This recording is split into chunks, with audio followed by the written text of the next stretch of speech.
C'est une rencontre d'évaluation du processus de paix et de pacification de la partie est de la République démocratique du Congo, théâtre d'affrontement entre l'armée congolaise et les rebelles du M23, appuyés par l'armée rwandaise. Au menu de la rencontre entre le président de la République, Félix-Antoine Tshisekedi Tshilombo, et son homologue angolais João Lourenço, passer au peigne fin les différentes étapes franchies dans la recherche d'une paix durable sous les auspices du facilitateur désigné par l'Union africaine et l'EAC dans la crise sécuritaire entre la RDC et le Rwanda, parrain de la rébellion du M23.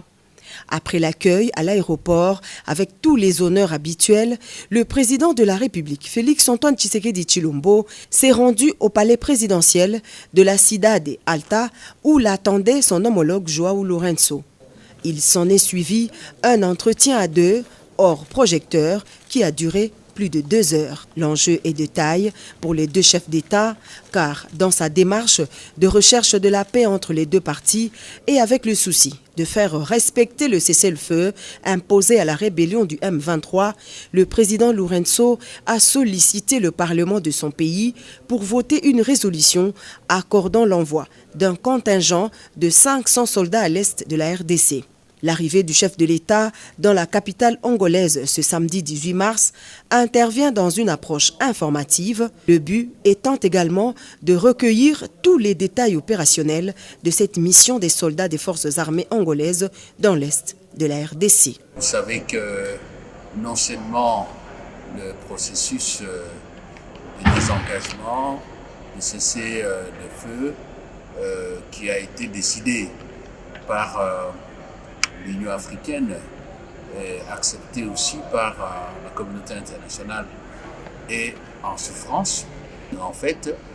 l'Angola a un mandat renforcé de faire en sorte que les plans de paix Luanda-Nairobi,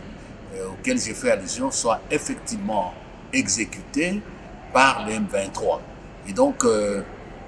Parlement angolais a avalisé cette initiative forte. Et certainement que le chef d'État devait en parler. Et je suis très certain qu'en tant que médiateur, le président Lourenço a le même type de contact avec d'autres chefs d'État concernés.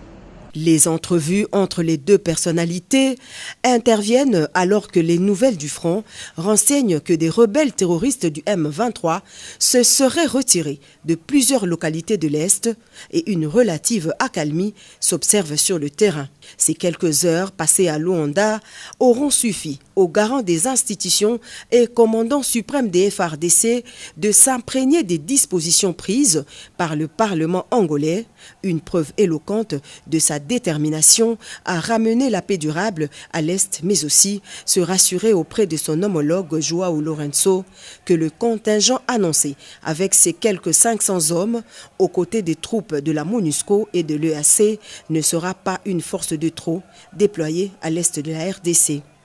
Un souhait qui rencontre les attentes des nombreux Congolais résidant à Luanda venus manifester leur soutien inconditionnel au chef de l'État.